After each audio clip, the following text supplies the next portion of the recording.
Hold on, recording's not yet. It will start soon. All right, here we go. All right. So, what I'd like to do now is talk about Picasso. And why am I talking about Picasso? Well, because he's the most creative artist of the 20th century. And why was he the most creative and influential artist, maybe of all time, at least for the last 100 years, 120 years maybe? Why is he so important, particularly for creativity? So I did a PowerPoint presentation for you folks to talk about what he did that changed the world. And it's fascinating. Everything around you, guitars, buildings, chairs, is all because of him. So he radically changed everything. So even buildings and furniture and the whole shebang. And this is perhaps the greatest artwork of the 20th century was the guitar, which I think he did in 1911. Don't quote me on that. So I want to talk about radical thinking and how the guitar changed the world. By the way, the guitar is in the Museum of Modern Art, and it's funny. People go by it all the time, and they all go look at Starry Night by Van Gogh, which is an amazing painting. It changed the world too. But this little guitar made out of paper is in a little box, and it's just sitting there by itself, and everybody ignores it. And I'm just like, how could this be? Because this is the artwork that changed the world. So here we go. They had a big Picasso sculpture show 5 years ago, 3 years ago, and um, this is interesting. This sculptor, Richard Serra, is probably the best sculptor of the last 30 years. Said Picasso seems to be actually more inventive in sculpture than in painting. And we're all familiar with Picasso's paintings and Cubism and all that. It's very famous. But his sculpture really changed even more the world than his paintings. And he said this: good artists copy and great artists steal. And so this is an artist, Paul Cezanne. And if you look at this painting, this has never been done before. But you see this plate, it's looking like you're looking down on it. And then you see this table, you're looking at the side of the table. And then over here, the table's higher up here than it is here. It's almost like it was broken. And you just kind of look at this and you're going, what is going on? Now, Cezanne, who's a giant, was the first artist to not just paint what he saw, but to paint how he saw. And that blew everybody's mind, particularly Picasso's. And Picasso, his whole cubism comes out of this paintings by Cezanne, where it was about how you see as well as what you see. And it's about perception. And these paintings by Cezanne changed 20th century art too. But Picasso, well, one thing, Cezanne is a painter who not only painted what he saw, he painted how he saw. And there it is again. So Picasso completely ripped him off. As you can see here, just looking up down at the side and everything and still life. And Picasso's doing the same thing here. This is fascinating. So you can see the top of the table here. There's this top here. I mean, the sides over here. The glasses you can see it from the top. You can see the apple here. It's a still life too. The back of the walls here, the guardrails here, and it's gone over here. It's just, and by the way, these are all made from, some of this is made from paper, but other pieces are from wrappers. He got a lot of stuff from his garbage, which is interesting. So he just found objects in everyday life and used them to help make his paintings. So if you look here, now you can understand where he's getting all that thinking is from Cezanne. And he kind of really went more abstract with it, and he changed the world. Now, if you look at composition, if you look at the Cezanne, he has like a lot of composition going on there. Here, and by the way, here's circles versus straight lines, mass objects, flat objects. interesting negative space here. He activates the negative space through paint strokes. He's looking down over here. These shapes here curve against the edge, hard edge against these curves. The brown goes throughout the entire painting across through it. It's washy here. It's very thick over here. It's just, he's doing everything that Japanese rock garden, he's doing it right in here. And then what he did was like he kind of broke up the scene here, and all of a sudden there's no composition in here. It's just like the whole thing's like a fractured plane, and it's like what? There's no like movement, and it's just more like a fractured picture plane. And that was really radical, and that changed art big time. But that's something else. So he tried to do the same thing with sculpture. Now notice the sculpture. It's a sculpture of a head. And he's trying to put these cubic squares in it, and he's trying to make it like cubist, but he just can't do it because it's solid. The whole thing is one piece. This problem that he had with this sculpture changed sculpture tremendously because it couldn't breathe. His paintings, they breathed. You can go into the space. There's kind of an atmosphere to it. But he can't do that. He couldn't do that in sculpture. And unlike his paintings, there isn't any air in this work, which limited his potential for spatial exploration. So you see the spatial exploration here. It's a kind of a small, limited space in here. Might be like 5 inches. I don't know. It's there, but you can't get that in the sculpture. So this is what he did. He made this tableau here, and he was doing this to create his paintings. And he would take paper here and put a guitar there and have a hand go here. He had some drawings behind it, and this was to help. Then he would paint this tableau, and he looked at this, and then he had an aha moment. And he did these drawings based on it. And this is one of the guitars he did made out of paper so he can paint it by taking these pieces here and making almost a cubist sculpture out of it so he can paint the darn thing. And these are some drawings based on that. And then he looked at this, and then he had an aha moment, a great aha moment of profound proportions. And he did this drawing of it. There's the drawing. By the way, he's using newspapers in here. He's using found objects, like in your garbage. He's using found objects and over here to make these drawings. By the way, once again here, curves, hard edges, negative space, curves, the whole shebang. It's like activate space, a little more open here, blah, blah, blah. There it was. And this is the sculpture that's in the Museum of Modern Art. And it's made out of cardboard.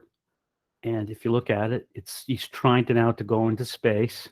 It's three-dimensional. And yet it's a sculpture. Now here's the kicker. This is the first sculpture that was constructed as opposed to chiseled or used with clay. No artist has ever done that before. And this changed sculpture tremendously. And every sculpture that you see and all the buildings that you see were joined in this revolution and seeing. Now, your generation and my generation, we're used to this. We're used to these buildings. We're used to this aesthetic. But at the time this was doing, it was all almost Victorian sculpture, architecture, and a lot of frills and ornamentation. And he came in and he changed everything by making it simple. Now, this is the paper one. Look at here. He's got strings here. It's drawing. No one had ever done that in sculpture before, where he's actually drawing with wires. What? And it's on the wall. Sculptures were never on the wall before. Maybe they've been put in the freezers and stuff, but This was on the wall, and it's an inanimate object. It's a freaking guitar. No one it's a subject matter, it was banal. It's like, "What?" Sculptors never did that before. Sculptors always had a picture or a sculpture of a head or a horse with a general on or something, I don't know. It was always of people. And now all of a sudden, he's doing what? A guitar? And when people looked at this, they went, "What is this?" They couldn't even comprehend it because it was so new. And here's the metal version he did based on the paper version. This one, the paper is in the Museum of Modern Art, and here's the metal one. Now, he's using metal to make a sculpture. By the way, this metal and the way he's welding it together or gluing it together, I don't know how he did this one, but maybe with I don't know. I have to go look into how he put these together. Anyway, he assembled it. Now let's go talk about the sculpture. There you go. There's the mat. You see for thousands, thousand, two, I don't know, 2,000 years, 3,000 years, it's all been, you know, marble. And they're of human beings and goddesses and important emperors and whatnot. And sculpture was all about high and mighty people and angels and uh, religious figures and whatnot, because that was the proper subject matter for art. So there you have it again. This wasn't a statue of a goddess, a general on a horse, or even his mistress. It was a sculpture of an inanimate object. And that blew everybody's mind. Before, you would either sculpt it, chisel it, or pour it with bronze. It wasn't carved, chiseled, or molded. It was constructed. And he did this in 19, I think 17 or something like that, maybe a little earlier. If you look at this looks like something that was done just yesterday down the lobby of a lot of buildings and whatnot. And this was done in 1917, and this is Frank Stella. I think he did this in the 60s. So you can see how radical this was at the time. Now this is another thing he did, and you see a peek of it in the guitar, which was the drawing of the strings of the guitar. He was the first sculptor to make sculpture about drawing. And so he put this on a tomb. He was asked to do an artwork for on top of a tomb. Poor Carl, I think, is falling asleep. He was doing this sculpture for a tomb of his friend Apollinaire, and he put this together, and it was only done with lines, and he soldered the lines together. This had never been done before. This is another one of those amazing pieces of art. It was all about drawing. Sculpture's never been about drawing. He made it about drawing. And then all of a sudden, all these other sculptors started using uh, bigger pieces of metal. And this is another Picasso and solder. They started to solder the pieces together, and so they increased in size and they started becoming not monumental, but much bigger than the guitar than it was before, and it had a more massive feeling to it. This is the Museum of Modern Art. It's like, remember the surrealist things that we just did here with all the great drawings of the exquisite corpses. You had all those drawings in here. And this is done by David Smith, the Museum of Modern Art. See, these are all like drawings of the drawings that you just did of the exquisite corpse, but they made it into sculpture. So this sculpture is very much about dreams and whatnot. And it's all done through drawing. Now, this was done in the 70s. And look at it again, if it wasn't for that guitar, this sculpture would never have happened. And by the way, this sculptor is now introducing color. Color has never been used a big part of sculpture. And then all of a sudden that started popping up. Once again, curves against straight edges. Flat. Surface. This is more about surface. And these are about direction. This thinking is from the Japanese Zen rock garden. This is in all design. It's in photography, it's in painting, it's in sculpture, it's in everything. And it's the universal language of design is contrast using those three elements. Also, the surface here is very slick and it's been painted. So the surface is a big part of the design element too. This is interesting.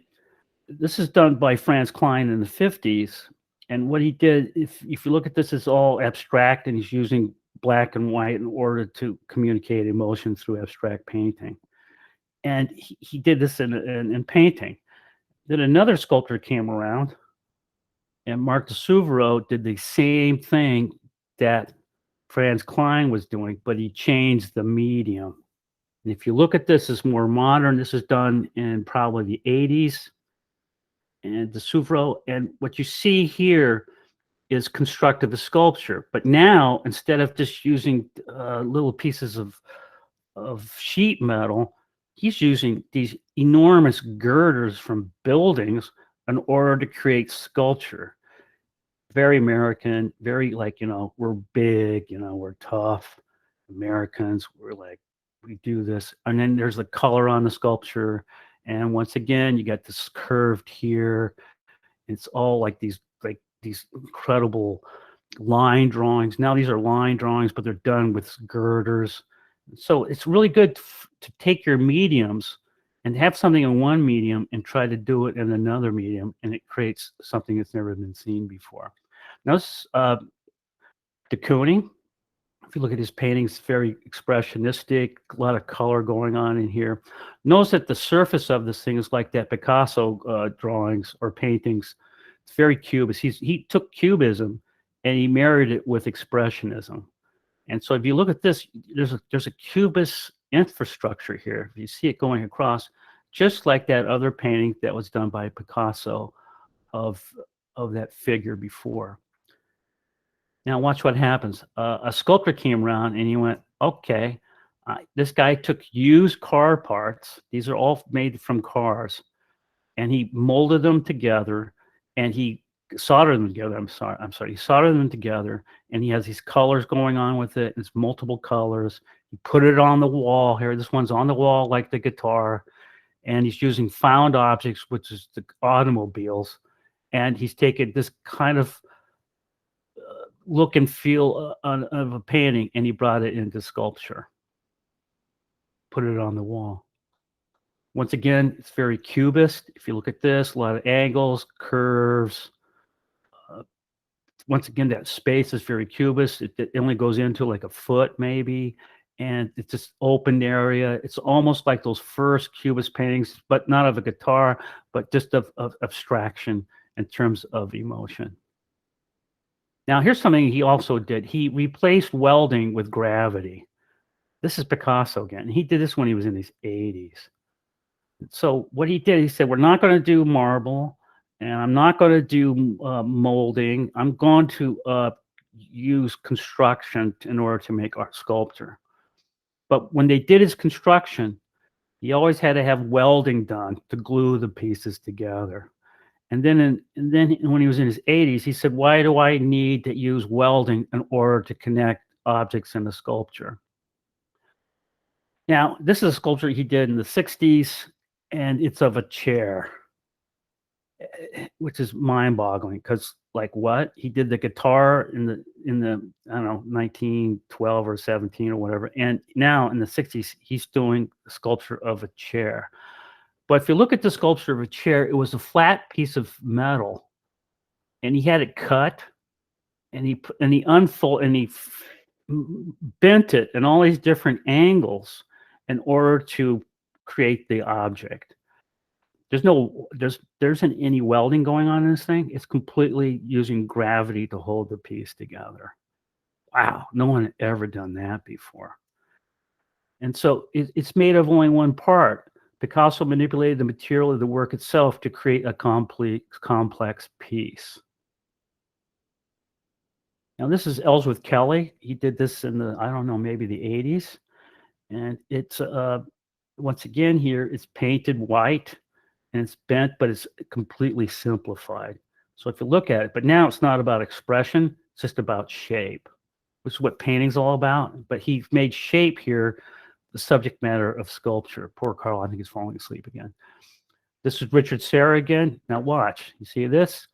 You put this shape here. By the way, it's all about flatness, and it's about surface. And then you use an element that's about lines.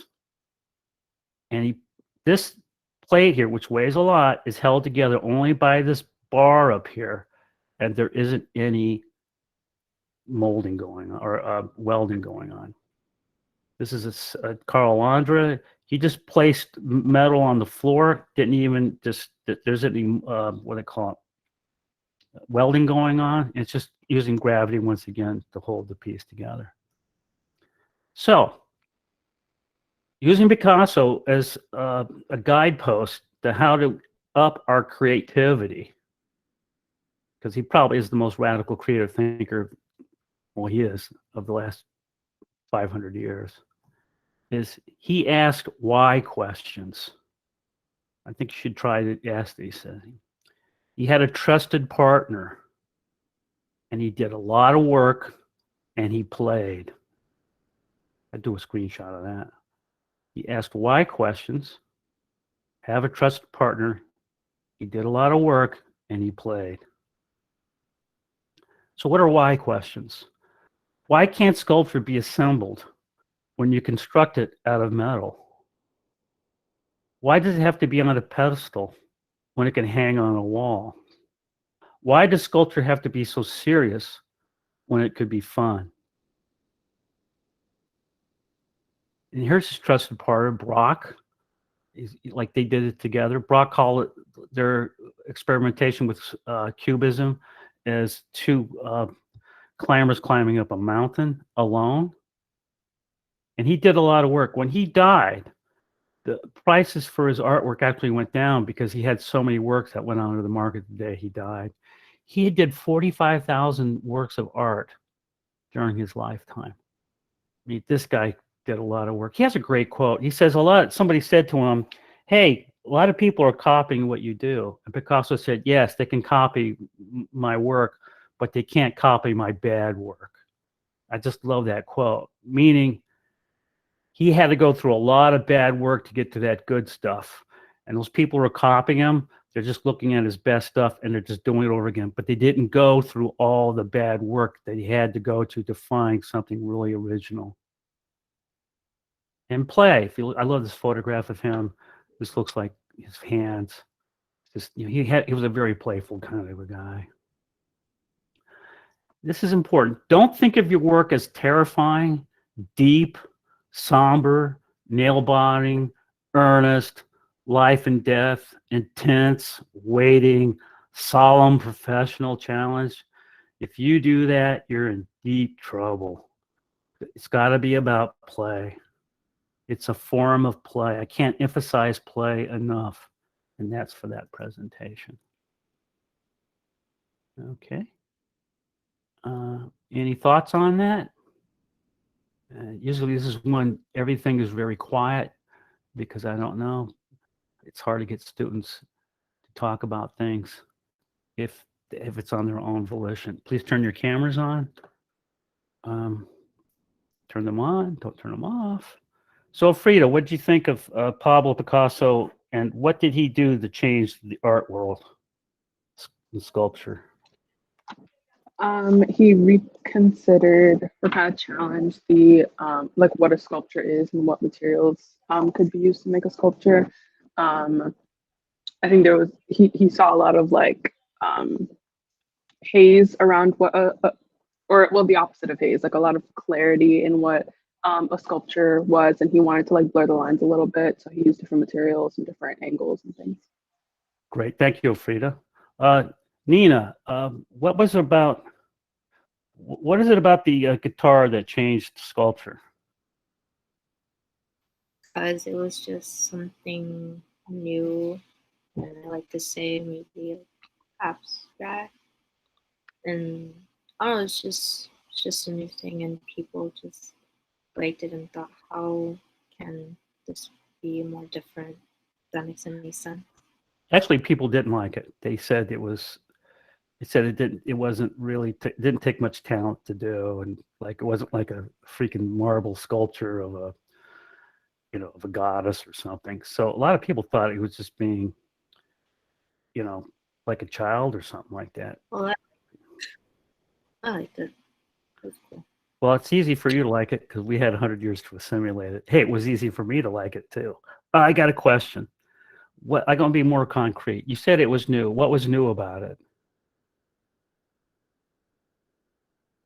Because it was just like stealing. It was just never like done before. Okay.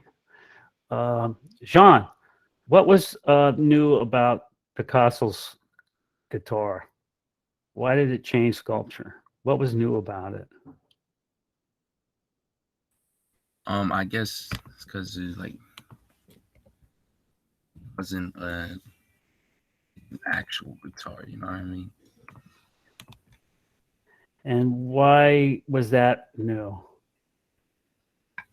I guess because when you look at like sculptures, some people would think, um, like you know how there's sculptures of people, so that's something real. Oh, that's like something they see, and this guitar sculpture wasn't something they were really used to seeing. Cool. And okay, Jennifer, is Jennifer here? Yeah, I'm here. Jennifer, what was about that sculpture, the way it was made, changed everything? What was done there? I guess like the not like the style of it, but the materials used. Okay. Can you explain to me what construction is as opposed to sculpting? Um, I'm not sure if it's correct, but isn't it like when you put stuff together? Yes. Yes, as opposed to what? Sculpture is more like you make whatever shape you're trying to do. Okay. Well, as opposed to carving or molding or pouring with, you know, materials. Okay. So let's look at some artwork that was changed because of that, and which you're probably pretty used to. So Jeff Koons is Jeff Koons. Raise your hand if you know who Jeff Koons is.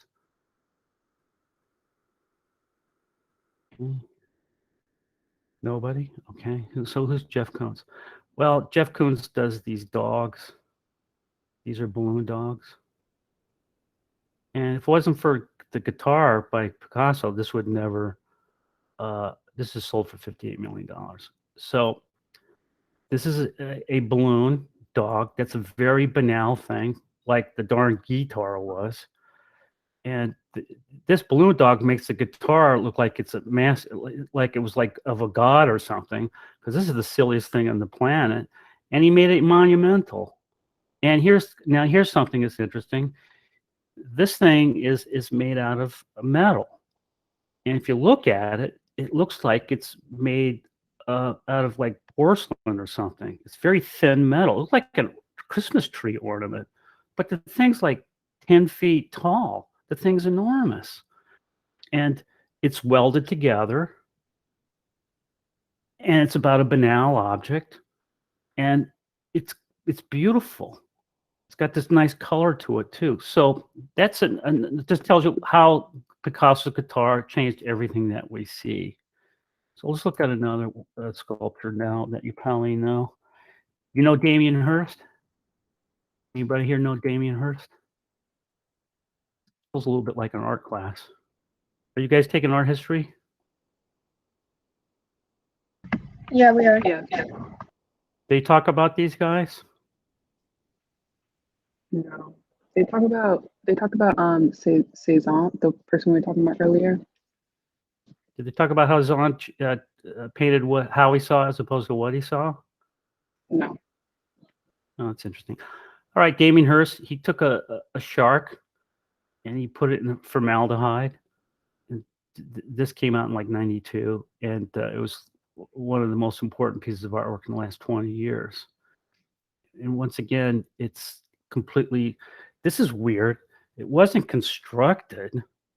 It was like a found object, but it's a living creature that he put in formaldehyde. That really blew everybody's mind. So he's another modern art. Now, you guys all know who Andy Warhol is?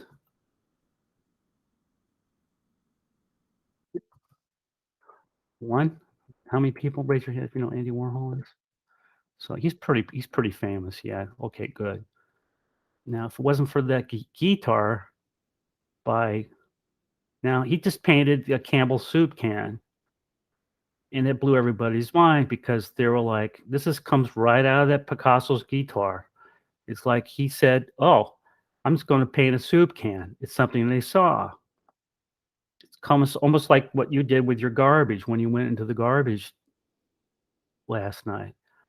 This is something that's ephemeral, and you can throw it out, and it's like it's worthless. Like, why? It's just a tin thing. Why did he glorify that? Well, thank you,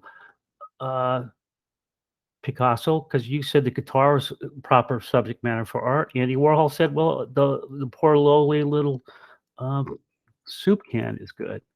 So my point is this. I'll go to the Brillo box. So he did this, another really important artwork, which is the Brillo boxes. Now, when he had this show in the 60s, it blew everybody's mind because it looked like he made this out of, what do they call it, plywood, and he silk screened this on it. Now, once again, this is sculpture, but it's just a square. It's just a cube. And it was banal, but it was something out there. And that blew everybody's mind again. And once again, he just sat there and he went, listen, this could be a good thing to work with, but it's just a stupid cube. No one had ever done that before because it was so boring. And Andy Warhol really loved boredom. He thought boredom was really great.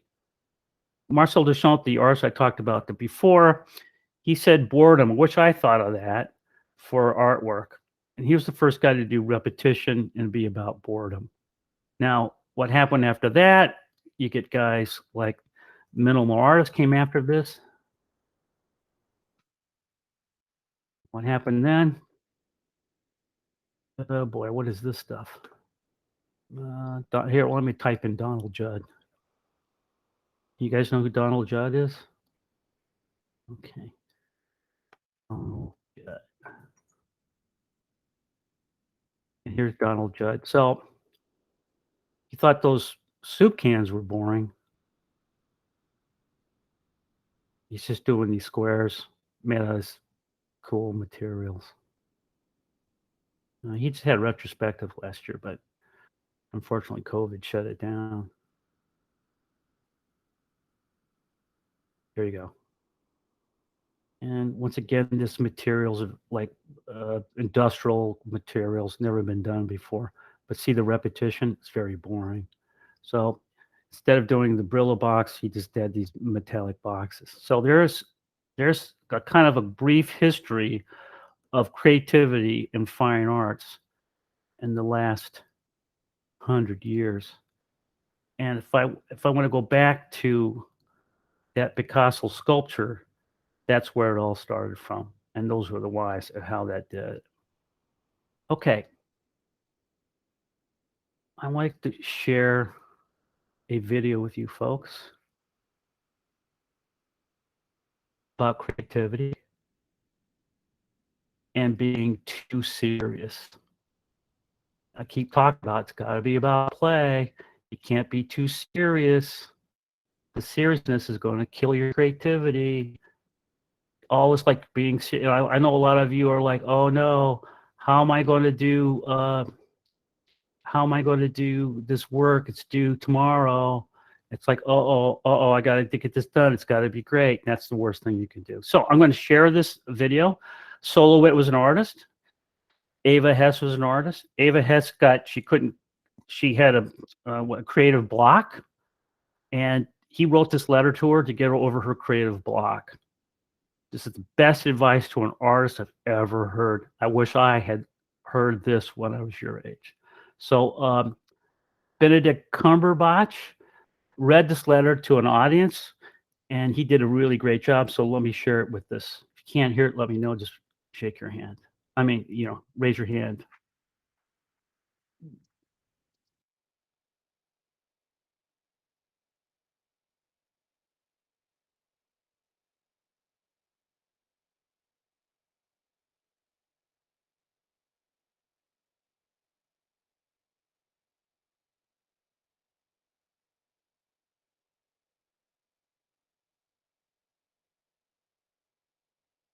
I can't hear it.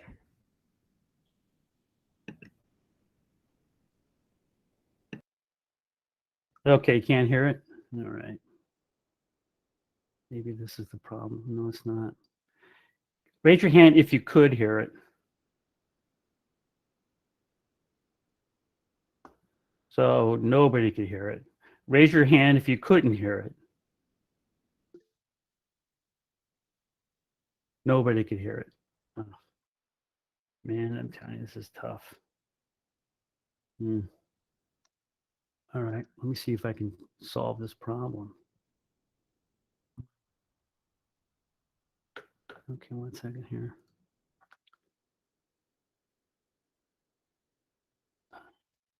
It's hard to teach when you can't get movies so they could be heard. You could hear the other guy, correct? The guy on YouTube or the Zen Garden. Did you hear that?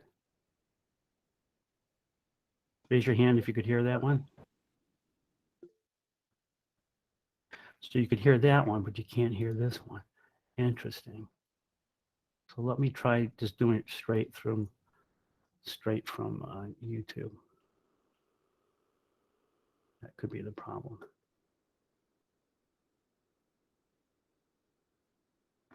Raise your hand if you can't hear this.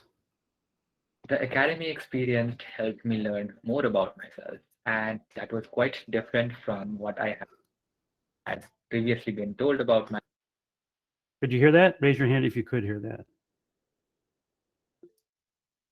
Okay, it must be because it was in that window. All right, so. River.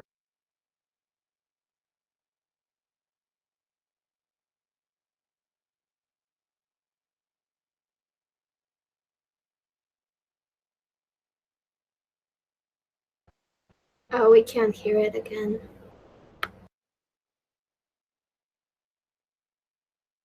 Raise your hand if you couldn't hear it. Yeah. Yeah.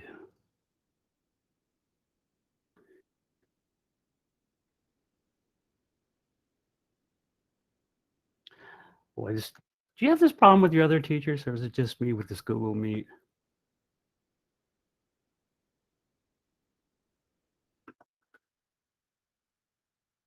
Raise your hand if it's just me. It's just me. Okay. What am I doing wrong here?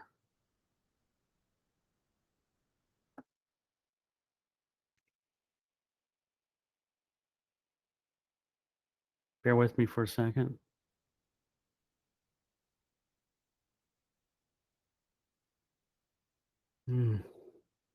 Tell you what, I'll do closed captioning. How about that? We also have the link from Blackboard, so we can all play it on our own and then come back. Okay, why don't we try that? I'll play it in the meantime. So why don't you just use your link in Blackboard? Why don't you go grab it? It's a good idea. And then I'm going to play it here for the recording because it's working here. So you have the link. It's like 6 minutes long. Raise your hand if you have it so you can play it.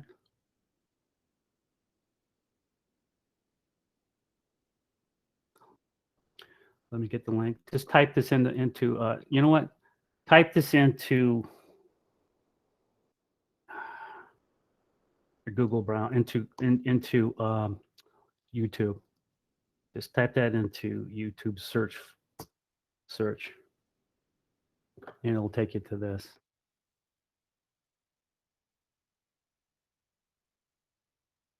Raise your hand if you got it. One has it. Two have it. Three. Just put that into your browser. Keep your hands raised. Raise your hand if you got this in YouTube. Keep your hands raised. Raise your hand if you got this on YouTube. 7, 9, raise your hand. Okay, most of you have it. Good. Okay, I'm going to start playing it here. For those people who can't hear it on the computer, my computer, just go, I'm going to use closed captions here. And why don't you go ahead and play it, and I'll open this up again in 7 minutes. Here we go.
Okay, well, we're kind of running out of time, so let's have a discussion on this. Maybe can you guys hear me? Yeah. Yes. Okay, so um, let's see. Hi, Marnie. What did you think of that? It was basically Saul, if that's how you say his name, trying to encourage his friend after she had creative block. So he was trying to encourage her to come up with something new, maybe something even bad, because she was doubting herself. Exactly. And what was the big word he kept repeating?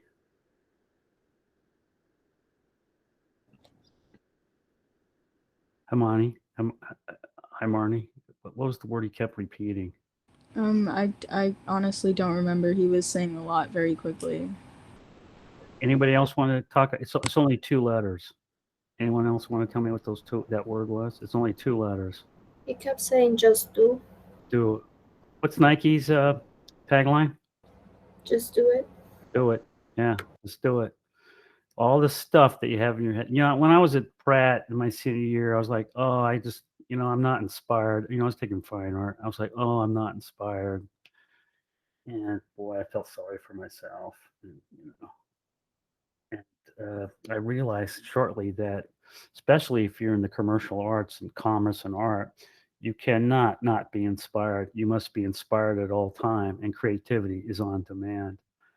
And so that famous writer, what's his name, Stephen King, he said, well, people are waiting to be inspired. The rest of us are doing the job. And you've got to keep doing, you got to do work every day, and you got to do a lot of it. And by the way, right now, after the second week of this class, I think you're getting the point where I keep saying, you got to have fun.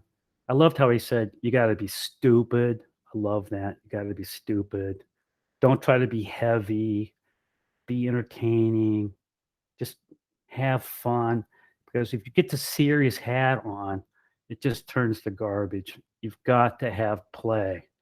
Play is so important to creativity. So for the weekend, I'm gonna put it up, the ads or the assignments for Exquisite Corpse. I want you to take your JPEGs and put it in the assignment folder.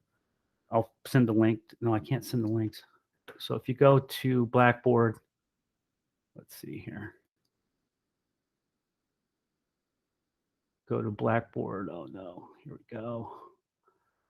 Week 2, Thursday. Here's the garbage assignment. Just put it up in there, and there's the Exquisite Corpse assignment. And then I'll be putting up the Padlet. We'll do the Padlet on Monday for the Zen Garden assignment, and I'll put that up on Monday so you can put it up after you do the Padlet. Okay, well, we're running out of time here. I'll have a good weekend, and I'll see you on Monday. Have a good day. Bye-bye. Bye. Bye-bye. Oh, one last thing before you go. Oh, they're all gone. Oh, that doesn't matter.